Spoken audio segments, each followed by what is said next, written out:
ராமனுடைய குகைக்கே சென்று அவனை முடிவெடுத்து இழுத்து அவனை அழிக்குமா போலே அப்படின்றார் மிக விசேஷமா.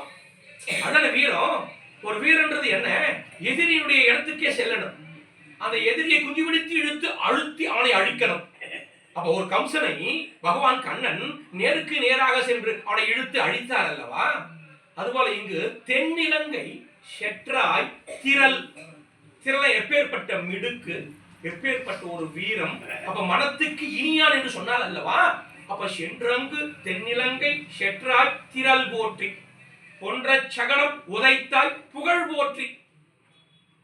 ராமனுடைய கதையை சொன்ன உடனே சரி சரி அவர்களுக்காவது 3 தம்பிமார்கள் உள்ளார்கள், என் கண்ணனுக்கு அப்படியா, தம்பி உடையான் படைக்கஞ்சான் அல்லவா, என் ராமனுக்கு 3 தம்பிமார்கள், ஆகையால் நம்ம கவலைப்பட தேவையில்லை. ஆனா என் கண்ணனுக்கு பாரு, அப்பதான் பிறந்து வந்த அந்த யசோதை பிராட்டி என்ன பண்ணா, தொட்டில கொண்டாந்து அப்பதான் வச்சா. இந்த கண்ணனுக்கு அப்பப்போ பசி எடுத்தா கோம காலை எட்டி எட்டி உதைப்பாராம்.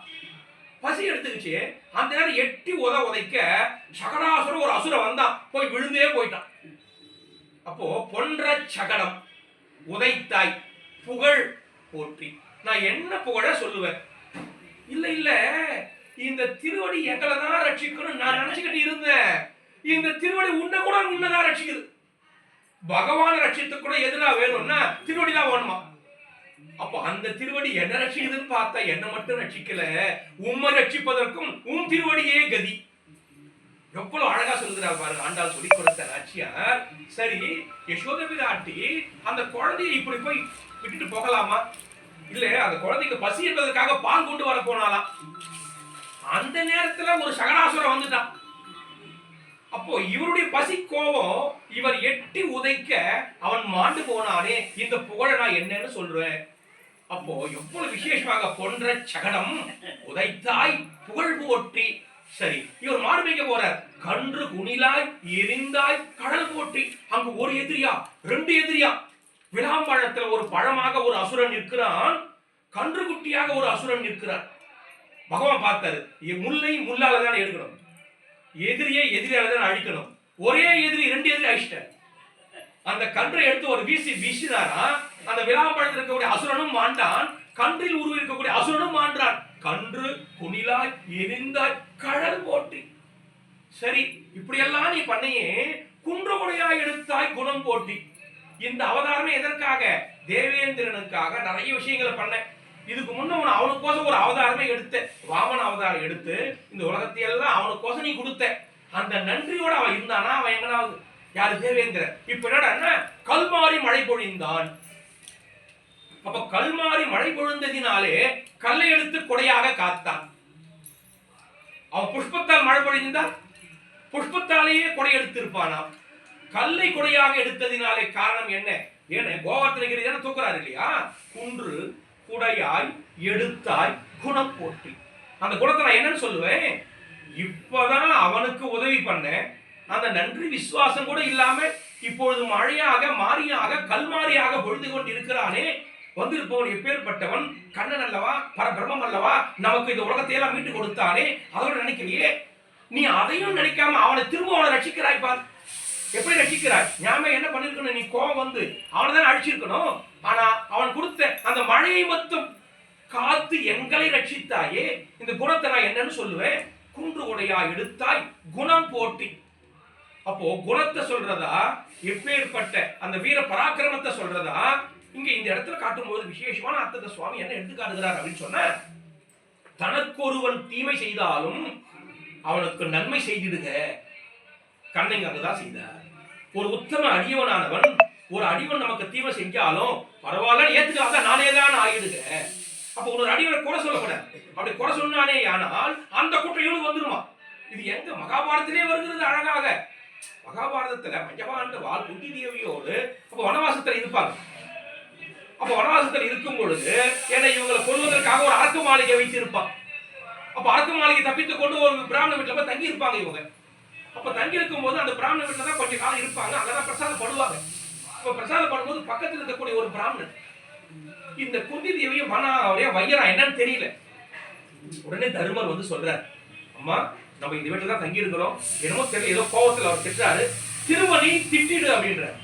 உடனே அந்த அம்மா சொல்றா, இல்ல இல்ல, அவர்கள் பெரியவர்கள், அவர்கள் வயதானவர்கள், நமக்கு இடம் தங்குவதற்கு கொடுத்தார்கள், அவங்க திட்டினா திட்டு போட்டோம், அதை பத்தி நமக்கு கவலை இல்லை, நம்ம திரும்ப திட்டு கூட, ஏன் பெரியவங்க இல்லையா, அவங்க மரியாதை கொடுக்கணும் இல்லையா, அவங்க வயசுக்காக நம்ம மரியாதை தரணும் அல்லவா அப்படி இந்த அம்மா சொன்னாலாம். இல்ல இல்ல, நீ இப்பதான் நீ தப்பு பண்றேன்ட்டாரா தர்மர். என்னப்பா சொல்ற அப்படின்னா, ஒருவர் திட்டினால் திரும்ப நம்ம திட்டினால் திட்டுக்கு திட்டு சரியா போச்சு.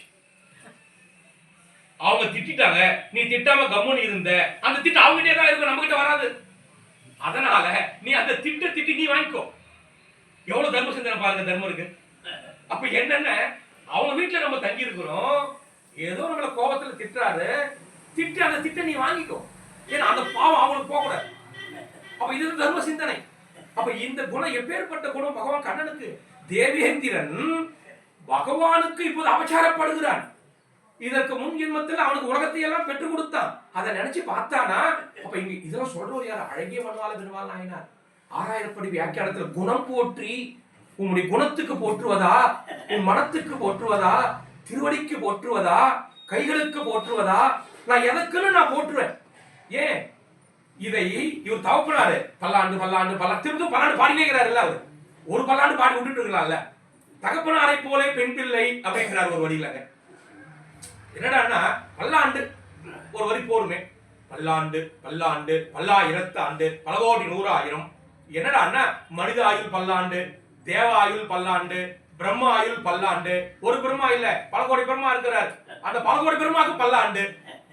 என்னடா இது பல்லாண்டு தேவை ஒண்ணுமே தெரியாதா இவருக்கு? ஒரு தாயின் பாவனை. ஒரு தாயானவள் எப்படி தன் குழந்தையை போஷிப்பாலோ, அந்த குழந்தையை சீராட்டுவாளோ, அந்த குழந்தையை பாலூற்றி அதை நன்றாக போஷிப்பாலோ, அதுபோல் ஒரு தாயினுடைய தன்மை ஆழ்வார்கள், அனைத்து ஆழ்வார்களை விட பெரிய ஆழ்வார் ஒருவருக்கே உண்டல்லவா. ஆகையினாலே ஆதி திருப்பல்லாண்டு ஆனதும் சொன்னார் இல்லையா மனோலமாவிய மிக விசேஷமாக. அப்ப அந்த வழியில வந்தவர் தானே இவன் யாரோட பெண்ணு? பெரியாழ்வாருடைய பெண் அல்லவா. ஆகையினால் இந்த இடத்துல குணத்துக்கு போட்டின்றதா, திருவடிக்கு போட்டி சொல்றதா, எப்பேற்பட்ட குணம். ஆகையினாலே கன்று குணிலா எரிந்தாய் கடல் போற்றி, குன்று குடையா எடுத்தாய் குணம் போற்றி.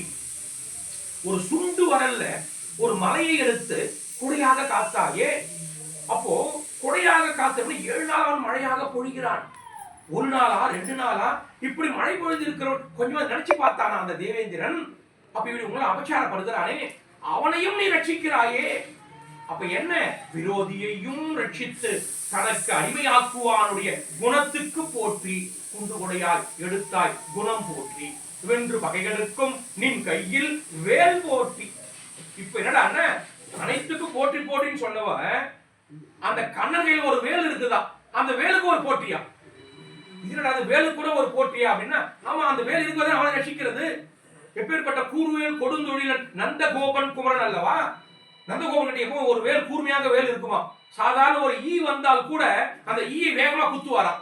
ஏன்டா அண்ணா, என் கண்ணனுக்கு ஆபத்து வரக்கூடாது, என் கண்ணனுக்கு அவர் வந்தது எவ்வளவு பெரிய ஆபத்து. ஒரு தாய் ரூபத்துல ராட்சசி வரா, எப்பேற்பட்ட சக்கர ரூபத்துல ராட்சசன் வரா, ஒரு கன்று ரூபத்துல ராட்சசன் வரா, ஒரு விளாம்பழ ரூபத்துல ஒரு ராட்சசன் வருகிறான்.